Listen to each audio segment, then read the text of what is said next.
remote work, hybrid work, and back to office orders. These topics are taking up a lot of bandwidth these days. And a key part of this focus is because companies are still coming to terms with the massive workplace changes of the past few years.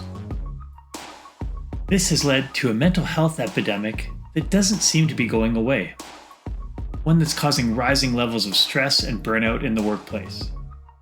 Now, to shed some light on these challenges and talk about solutions, I'm excited to have Dr. Hambley Lovett on the show today. She's a rockstar PhD and organizational psychologist who was researching remote work back in 2003.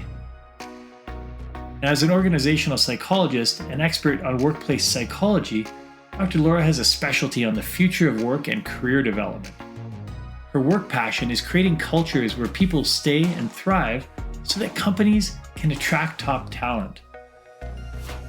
Dr. Laura holds a PhD in industrial organizational psychology from the University of Calgary, where she is currently an adjunct professor.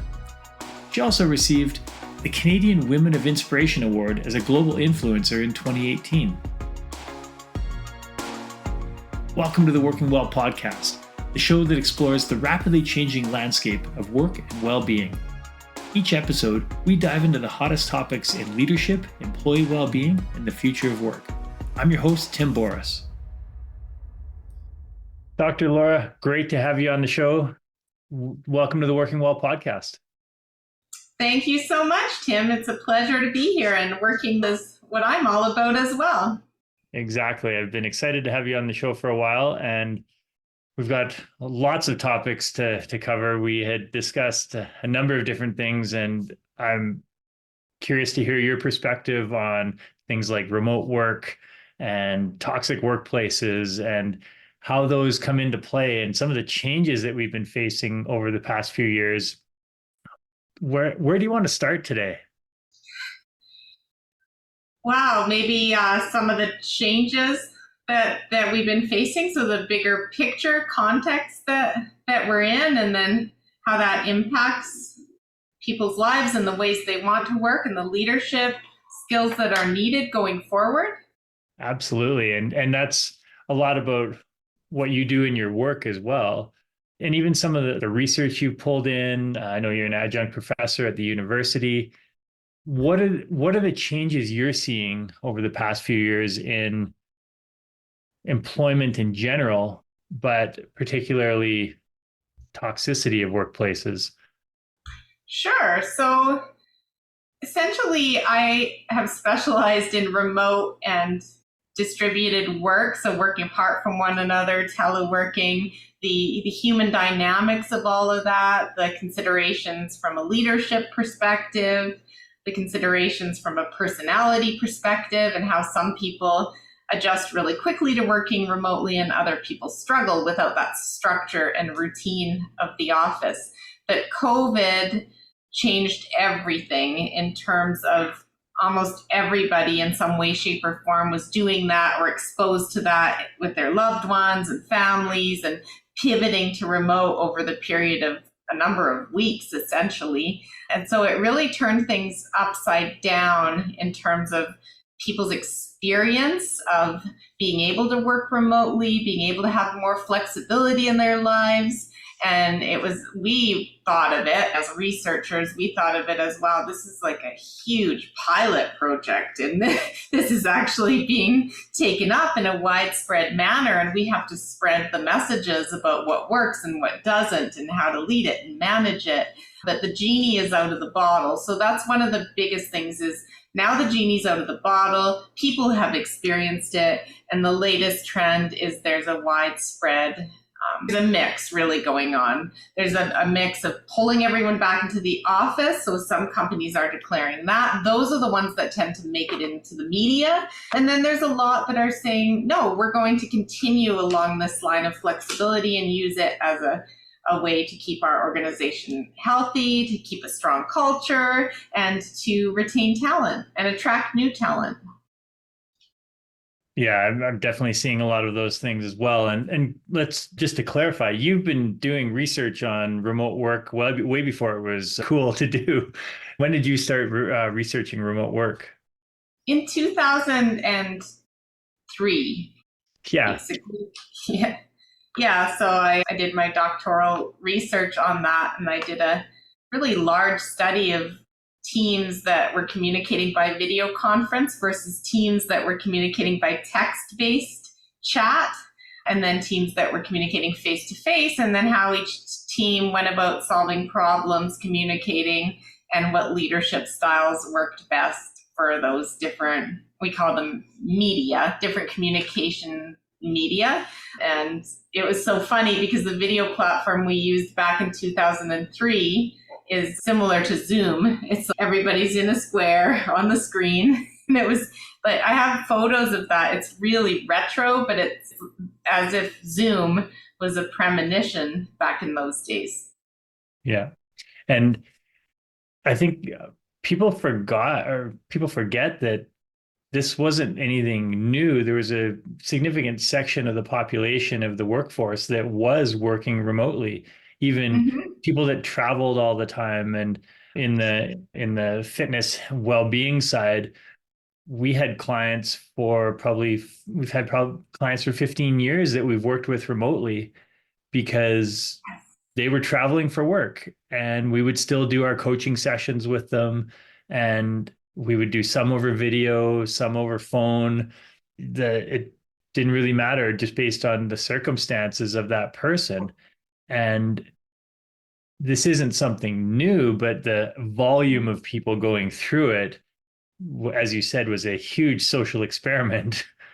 Yes. People were thrust into it unwillingly, I guess you would say at that point. Yeah. And then with this, the people are changing. There's some way more focus now on mental health than there's ever been, which is really great as a psychologist to see that really being less stigmatized than it was before. I say less because it's still stigmatized, but less. So there's more open conversations and more people being vulnerable and authentic about their own mental health struggles or those of their families. And so that's gaining a lot of attention out there, which I think it really is needed because we're in a mental health pandemic, I call it. It's an aftershock of the pandemic, and the world is very uncertain, and there's lots of challenges, and the news is typically negative, and I think people are struggling. And yeah, so that's another trend that I focus a lot on. What are the key reasons you're seeing about why people are struggling and continue to struggle? I think there's lots of reasons, right? So there's reasons that have to do with work and career, and there's reasons that have to do with non-work and life and family and relationships and all those kinds of things. I decided as a psychologist, I wanted to focus on work and career because people spend a lot of their waking time in those domains, and not a lot of psychologists at that time were specializing in that. There's way more that specialize in clinical and counseling than work and career specifically. So I got into my niche, and turns out that you can't separate career and work with the rest of life. So, especially in a remote work environment. Yeah. But in general, people bring themselves to work. If work is in an office or work is at home, it's still, you're dealing with human beings. And the whole mental health conversation coming into workplaces and the pandemic, and it's really blended the two. And I've had to blend the two as well. My master's is in counseling psych, so I have that background, but my PhD being in organizational, which is a different lens, but both really overlap these days. And I'm pulling on both fields in addition to business, because in the end of the day, if you don't have a thriving business, nobody's going to have a job. So it needs to be tied in to organizational success. Yeah, I agree wholeheartedly. I'm seeing a lot of companies these days, especially wellness has always been the first thing to go when times are tight. And in the workplace, since COVID, there's so much more awareness around that. And one of the trends I've noticed is this, I guess, slide or lean or focus on digital. And Everyone's got the mental health apps, and they can be amazing tools, but without addressing the interpersonal factors within the organization, all the mental health apps and websites and portals are essentially useless because they're just Exactly. band-aids on, Yes, yeah. totally. And I've been focused a lot on culture over the last number of years. And if you have a toxic culture, all of those band-aids won't work because it's going to make people sick, basically. It's going to make people unwell. And a culture can turn into a toxic one in a heck of a hurry if you have toxic people at the top. So I am starting a research project on the behaviors and how do I say it? The behaviors and impacts of toxic leadership in organizations. So how would you define toxic leadership? So toxic leadership are when someone in a supervisory position or a position where they have direct reports, and that can be from the CEO all the way to a first-time supervisor, is when their behaviors do damage to the person's ability to be productive and their ability to feel well about themselves, their confidence, their stress, their well-being. And it can take a variety of forms. And I'm still on a learning journey with this, by the way, but it can take the form of narcissistic behaviors, bullying, abusive behaviors, passive-aggressive leadership, gaslighting, a whole bunch of other things as well. But those are some examples. Yeah, and then I guess from what you said is the culture is in part determined by the actions of all the leaders, but how do the individual leaders and the cultures interact with each other across the whole organization? And what are some of the Oh gosh, I always say, I think culture, you can have an organizational like culture initiative or have a culture that is something that you work on as a company. But the bigger the company, the more subcultures there are just by the way of how it's structured. And you can have one subculture being toxic while some of the others aren't. But the problem is toxicity tends to spread, and you have to be very vigilant about looking at it, understanding it, seeing it where it is, catching it, finding it. And that needs to be something that's done from the top. But the problem is at the top, if you have too much ego, it's really difficult to let the ego aside so that you can actually want to understand your impact as well and try to make a difference throughout the organizational culture. Yeah, I have a lot to say on this, but it's something I'm really passionate about. And I think culture is formed leader by leader, so you got to address the leadership.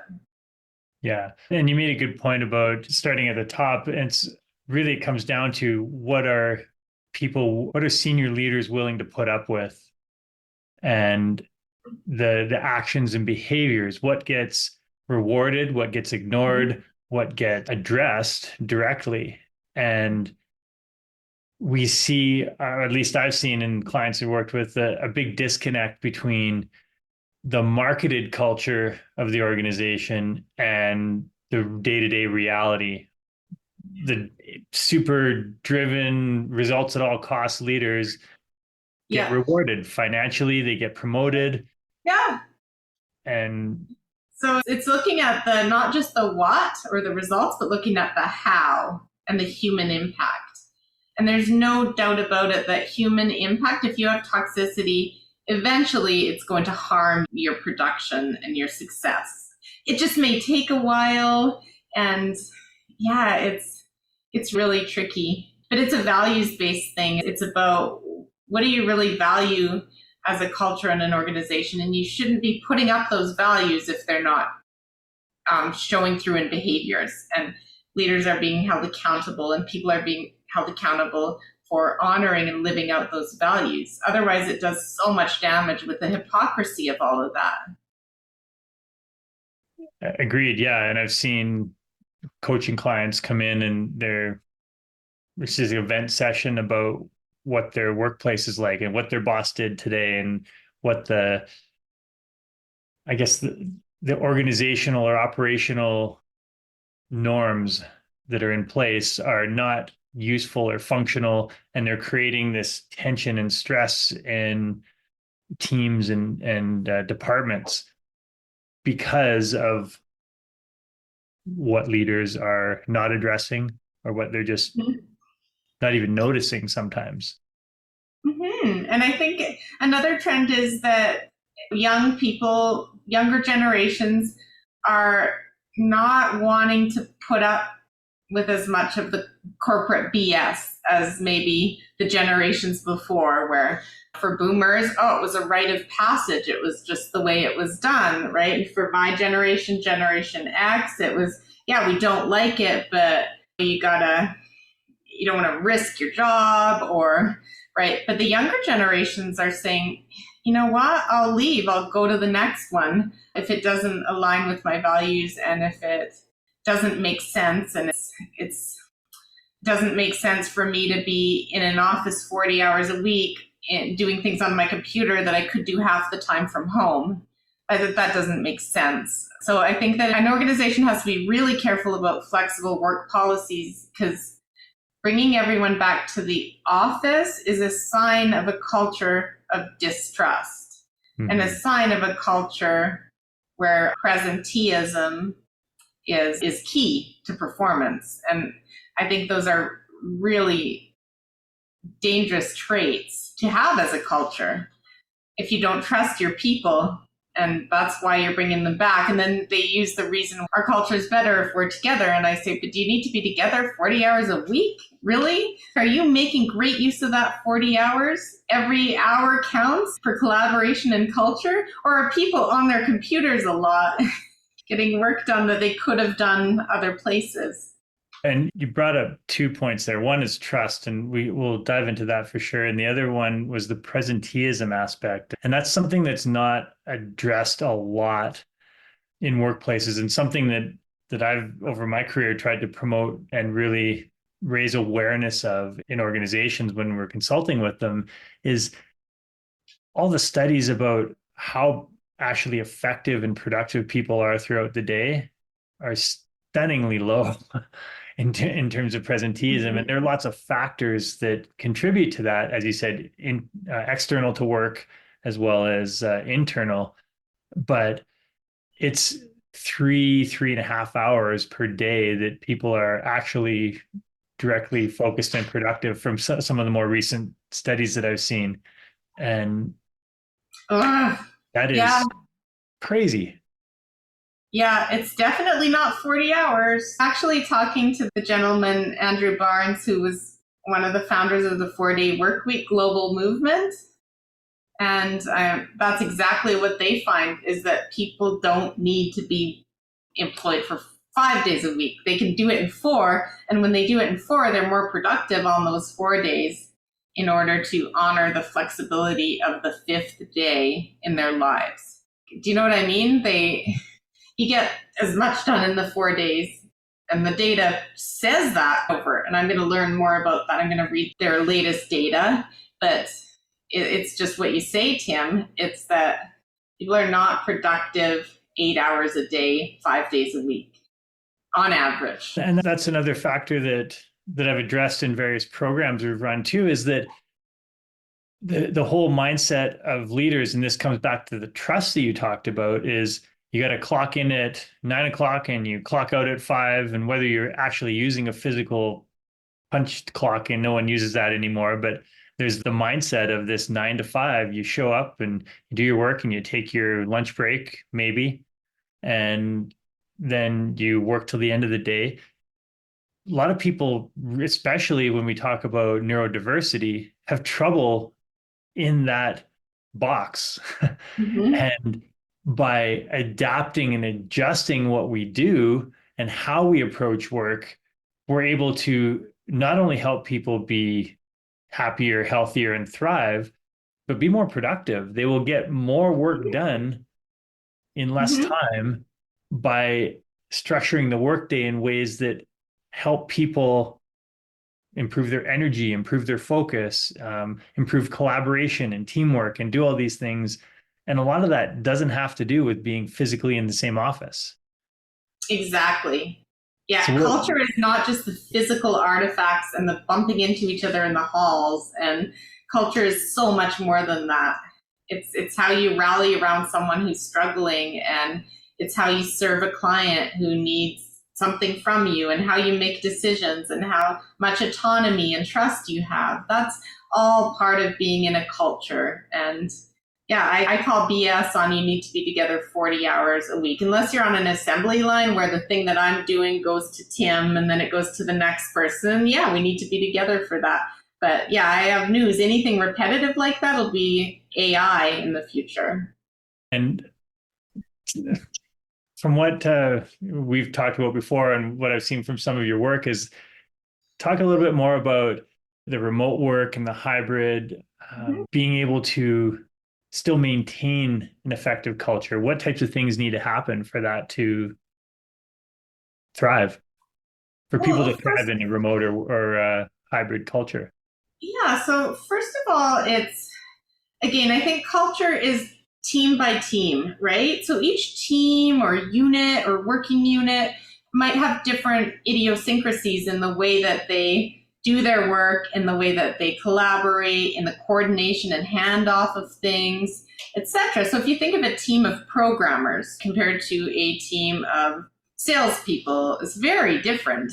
Like it's the amount of verbal exchange, the amount of client interaction, etc. So we have to say, A, it's not a one size fits all. B, it differs team by team. And there's this concept that I talk a lot about called me versus we. So it's important that as a leader, you understand what Tim's needs are, what Laura's needs are. We may each have different needs in terms of I might really appreciate going into an office, right? I might have two little kids at home with a nanny, and I need to get out of that house because the kids are gonna constantly interrupt me. I may not have a good home office set up in my home, and I love the structure of the office, and I may need that. And you, on the other hand, may have a place in Canmore that you want to spend Thursday through Sunday at, and you may want to and need to work remotely in order to do that a day or two a week. And then someone else might prefer 3 days a week remote because of the nature of their job. So it's important to understand each of us have unique needs in terms of our lives, our commute times, the ability to work based on our personality and our work style. And then on top of that, there's what we need as a team, what we need to help serve the other people on our team. Like what our leader needs, right? It's about, okay, what are the broader needs here? And let's find a compromise that'll serve me and we. And as a team, we'll figure out, okay, how many overlap days do we need? And during those days, what are we going to intentionally focus on to make the best possible use of the interactive in-person time? And then when we're apart, how are we going to communicate? How are we going to stay in sync, etc.? And what are my expectations when I reach out? What hours will you be available? How quickly will you respond? And you start to build trust that way in terms of you're there when you say you'll be there, and you're reliable, and work gets done regardless of where you are. So that's the way that I always suggest it, is to do a team playbook or charter around how each team is going to function in a hybrid model. Yeah, and that realistically should be happening whether you're in the office or not. Is here's our mission, vision, values, here's our purpose, here are the goals we're shooting for, here are the expectations of how we interact as a team, and here are the check-ins. And my wife likes to say, trust but verify. It's trust that people are going to want to do the work, but you need to verify by checking in with them. Mm-hmm. And one thing I've seen over the past few years, talking to coaching clients and just colleagues within the corporate industries, is that great leaders are people focused, and they're checking in and they're making sure that their teams have what they want. And they were doing that before, but it's really highlighted poor leaders since we've moved to the remote or hybrid is because technical leaders that are used to doing the work and not leading people Hmm. are their teams are languishing because they're Hmm. not checking in with them. They're not making that personal connection. They're not helping them work through the challenges. They're just like, you need to show up at the office so I can make sure you're there and doing your I work. can see you. Yeah. Yes, exactly. Bums in seats, right? Yeah. It's just, and the younger generations just, some of them are going to call BS on this, and they already are, and they'll walk. Yeah. Yeah. I love the fact that the younger generations are not putting up with the status quo. As a business owner, entrepreneur, like the corporate world has not ever made a lot of sense to me because even when I was a personal trainer many years ago, I would deal with the aftermath or the fallout of stress and burnout in the workplace. And people would come to go to the gym, and I'm like, you're a mess. Why? Like, your body's not ready to perform in the gym because you're not taking care of yourself. Your work environment is toxic. Your the laundry list of things that weren't happening. Yet that was just seen as the status quo. It's we got to do the grind. We got to put in the work. Got to do this. I just have to put up with it because that's what's always been done. And Hmm. now this Yeah. next generation is like, hell no, I don't want that. Yeah. Hmm. How long do you think it's going to take to get the flywheel going for long-term change? Oh Lord. First of all, generations, right? So there's mindsets, and you can have generational tendencies and not be in that generation. So sometimes I'm seeing leaders who are in their 30s, okay, that have boomer mentalities when it comes to work as a place, not an activity. I must see you. So just because someone's in a younger demographic does not mean that they are open to flexibility and trust. But I think overall, if we were to look at the trends in general, I think the genie's out of the bottle. This isn't going away, and people will speak with their feet. The problem is we have an unstable economy with high interest rates, and the market has softened, and now employers are saying, okay, yeah, no, I'm not worried about losing people. Where are they going to go? Versus before, it was the great resignation and the fight for talent. Now they get way too complacent too quickly. And I think what's going to happen is the next time there's a shortage of talent, etc., it's the ones that espouse flexibility and trust their people and have healthy versus toxic cultures where people are going to want to work. End of story. Yeah.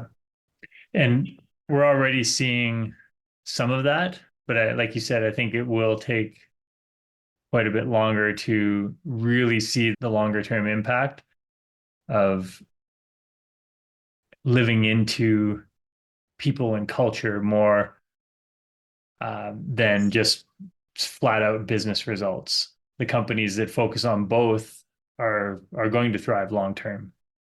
Mm-hmm. I really believe that. I 100% believe that. And I mean, I believe in the impacts. I believe in karma. I believe in if you are negatively treating people, chances are it's going to come back at you. So you got to be very, how you treat people matters. And I just posted on this today. How you treat people in layoffs matters because it's the people who stay who remember how you treated their friends and colleagues. Yeah. Yeah, And it's those absolutely. friends and colleagues who are gone that they're going to either say neutral things about your company or terrible things, or maybe good things, depending on how you handled it. Maybe they were ready for a change too. They were handled with dignity, treated fairly, given a good package, given career transition support, which is one of the things my company, Canada Career Counseling, does. But they're treated with fairness, and then they're likely to be ambassadors versus out to get your culture, slamming it on Glassdoor and Indeed, and just like all this negative energy out there is not good for your reputation. And on that note, we've got a lot of companies now mandating back to work 5 days a week. What are the repercussions of that? So, first of all, the wording back to work is something that I'm on a mission to change because it's not Yes. back to work, it's back to the office. Yes. But Yes. back to work is actually a form of microaggression because it's like you weren't working that hard before, Laura. Yeah, get your butt into this seat and then you'll be working hard. Yeah. So it's subtle, but it's a languaging thing, and I catch it all over the place. I'm so glad. I'm so glad you mentioned that. No, but it's easy. I've even done it, right? And my husband used to always do it. I'd correct him every time, and then it starts to, it takes 150 corrections because it's work is a place. It's like a noun. It's combined as a verb and a noun in one. And this whole notion of, well, you can work from other places it's about the notion of where are you working from today? And if I'm calling everybody back 5 days a week, you better have a profound why about that because people are going to see through the BS and they're going to see you don't trust me. You don't care about where I work best. You don't care about soul sucking commutes that I'm going to have to do only to come here and be online a lot of the time anyway. It's just, it has to be well thought out and you need to hear your employees' voices in it. And I've just seen senior leadership just say, enough, everybody back. We're not doing this hybrid thing. We don't do hybrid. We come together as a culture. And I would say that's a symptom of not a great culture. I'd be shocked if it's a great culture and you've done that to your people, called them back 100%. Yes, absolutely. And I'd say it's a failure in leadership to build that, the trust, the accountability, the skills in in the leaders across the organization to create thriving teams. Mm-hmm. And thank you again for bringing up the point of the back to work versus back to office. It's very much like the social distancing versus physical distancing. It's that whole difference of, yeah, no, we're just physically not together, but we're still connected and we can still build a relationship and a culture and teams.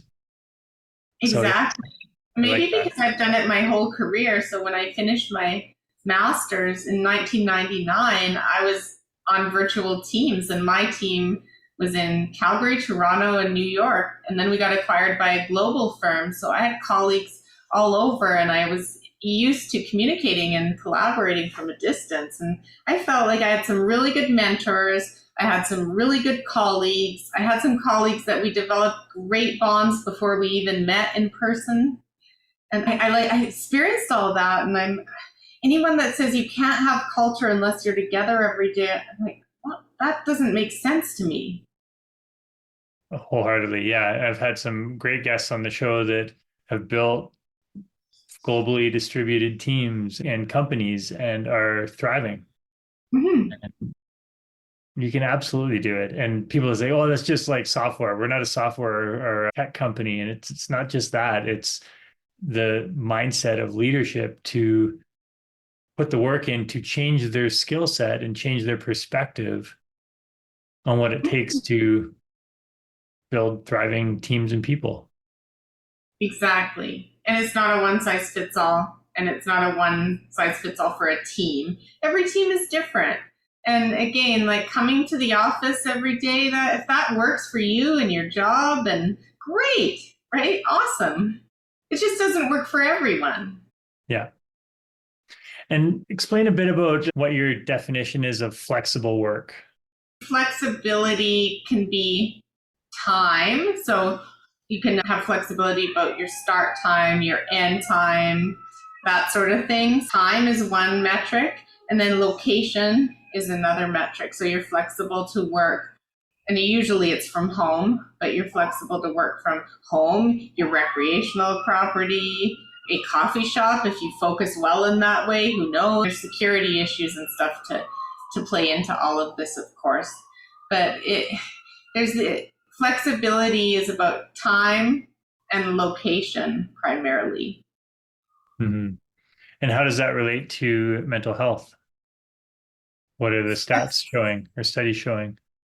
Yeah, so it's idiosyncratic. So it depends on the person, right? So some people get their most social connection through coming into an office and being around human beings, because maybe they do not have that in their personal life. Maybe they're single, they live alone, they're quite isolated, and those ones really struggled during the pandemic. Really sucked for them. So like those people, if you eroded an office and you said we're going to be 100% remote, it probably wouldn't be as good for their mental health.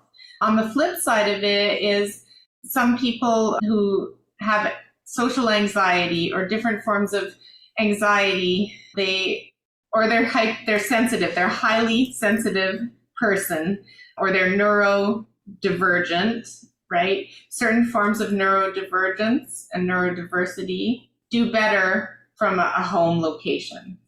They're less triggered. There's less things in the environment that'll distract them or impact their stress levels, their focus, their productivity. Microaggressions, so diverse groups report fewer microaggressions when you don't have the face-to-face comments of the office and things, or in groups, out groups of the office. So I'm the one who sees everyone going to lunch and I'm not invited, and things like that, that it can be those in groups and out groups that form more easily at the office. So those are just considerations, but flexibility is inclusivity. So if you don't have flexibility, you're not being as inclusive with different working needs and personal needs. And how does just autonomy of choice fit into it? I know one of the, if we go to the Gallup, like the Q12 or whatever, one of the questions is, do you feel you have control over your decisions at work? And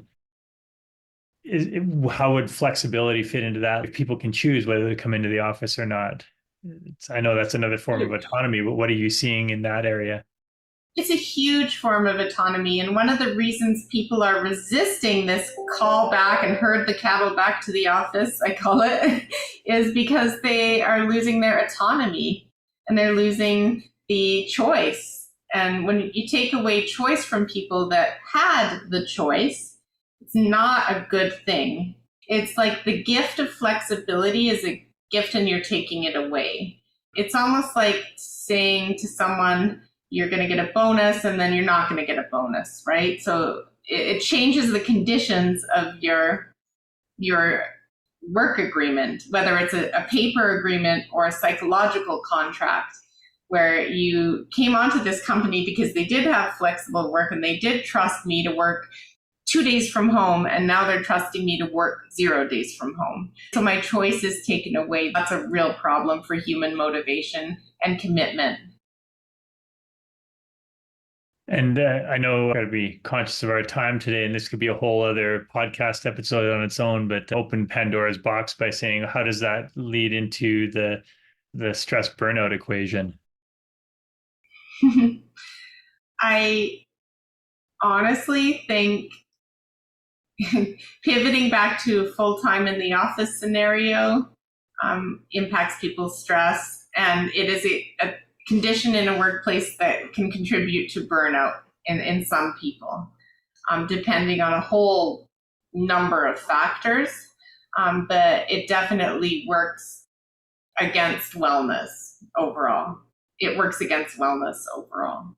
And I'm not a fan of 100% remote either in a lot of cases. I think if a company's declared 100% remote, that's fine. People can self-select into that. And I've seen great examples of that working well. But I think a lot of times people do benefit from some overlap time. And the 2-3 day split tends to be the best in terms of most people's personality and lifestyles can fit somewhere in the 2-3 day split. And then you have exceptions to that, such as the 1 day remote or the one day in the office sort of things, but the value proposition of having an office and stuff and utilizing it to come together 2 or 3 days seems to be what makes a lot of sense for a lot of factors. Mm-hmm.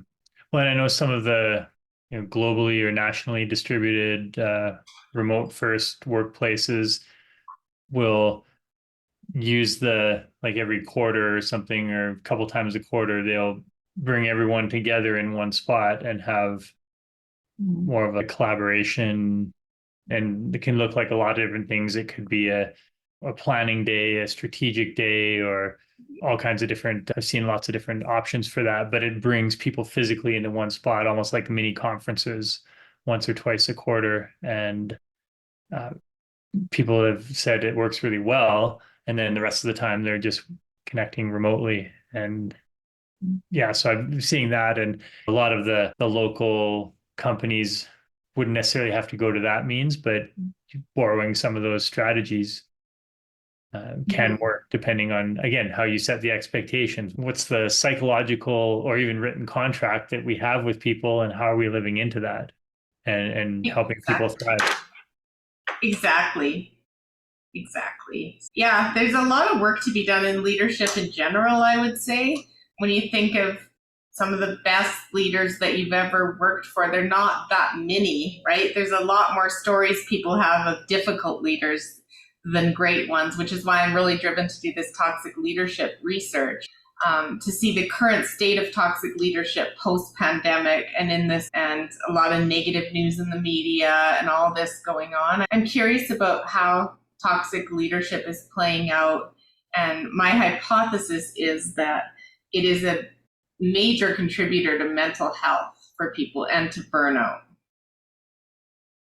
I would support that hypothesis. That goes back to the old saying: is people don't leave a company, they leave their boss. Mm-hmm.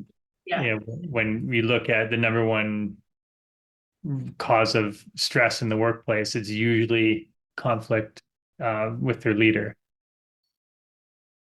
Second would probably be workloads these days, but I've seen lots of different stats on that. So if we look long term, let's say midterm, what about the next 1 to 3 years? What do you see as the shift? You already said it's not going away, but how do you think it's going to evolve? I think there's this pull to the way it was before, which is almost nostalgic, right? I want it to be the way it was before, where work is a building that you go to, and there's going to be this continued pull, but there's going to be this resistance and a market conditions, and then more people retiring from the oldest generation, where we have a higher percentage of work as a place, right? They grew up with that. They didn't grow up with the technologies. Once the generation Z or Z gets in there more and more in leadership roles, I think that's going to be a major turning point.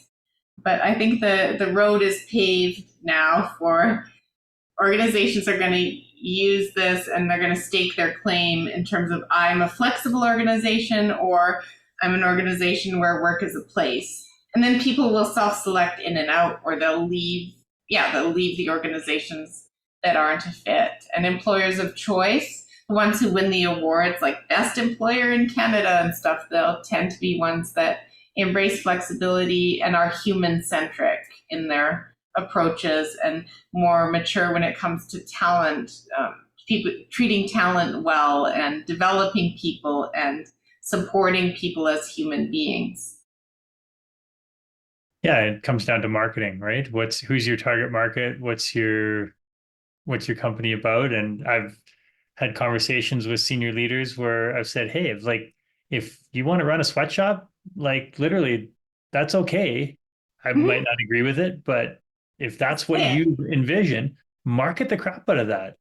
There are going to be people that resonate with that. I'm going to pay you a lot of money, show up at work, shut up, and go home. And when you burn out, I'll hire someone else and pay them lots of money. Like that's been the status quo in lots of industries for a lot of years. And there are people that will do that. But if that's how you are operating, don't say you're a flexible workplace and you've got this great culture, that's the biggest Don't issue. say you value you value your people, or you value well-being, or your, like, these sorts of words. You got to be really careful. If you don't practice them, then don't preach them.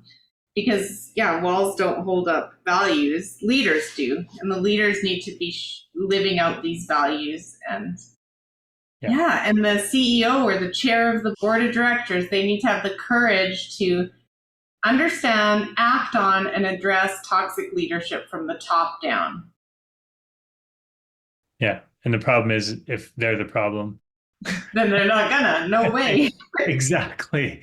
And I think that I'm going to make up a stat here. It's like 95% of toxic leaders think they're good leaders, right? So, yeah. But 70% of people think they're above average. So yeah, exactly. Yeah. And okay, I definitely want to have you back on the show at some point. We can chat next year. We'll meet and talk about the evolution of what's happened, and we can talk about some of the new research that's coming out. Thank you so much, Dr. Laura, for being on the show. It's been a pleasure. And before we go, any websites you want to promote? Where can people look you up? Sure. So drlaura.live, that's my website, and the Where Work Meets Life podcast. I'm having a lot of fun doing. It's in its 4th season. And then I also run Canada Career Counseling. So it's the biggest group of career psychologists in the country, and people can use their insurance and benefits to see a psychologist to talk about career, workplace, pivots they're making in their lives, stress, challenges they're facing at work. And a lot of people aren't aware that there's this branch of psychology that's very specialized in this arena. And a lot of people are suffering and struggling at work. And I'm really privileged that we can help people throughout the country to figure out their scenarios and make pivots where they need to. Wonderful. Thank you so much. I'll make sure those go up in the show notes so people know where to find you. And thank you again. We look forward to seeing you. Thank you for doing the great work you do to spread these messages, Tim, in your podcast, in your speaking, and your consulting and coaching. That wraps up another episode of the Working Well podcast. If you enjoyed the show, please rate, review, and subscribe wherever you get your podcasts. Which guests or topics would you like to see featured on the show? Message me through LinkedIn or on the contact page of timboris.com. Thank you for tuning in. I'm Tim Boris with Fresh Group, and look forward to seeing you on the next episode.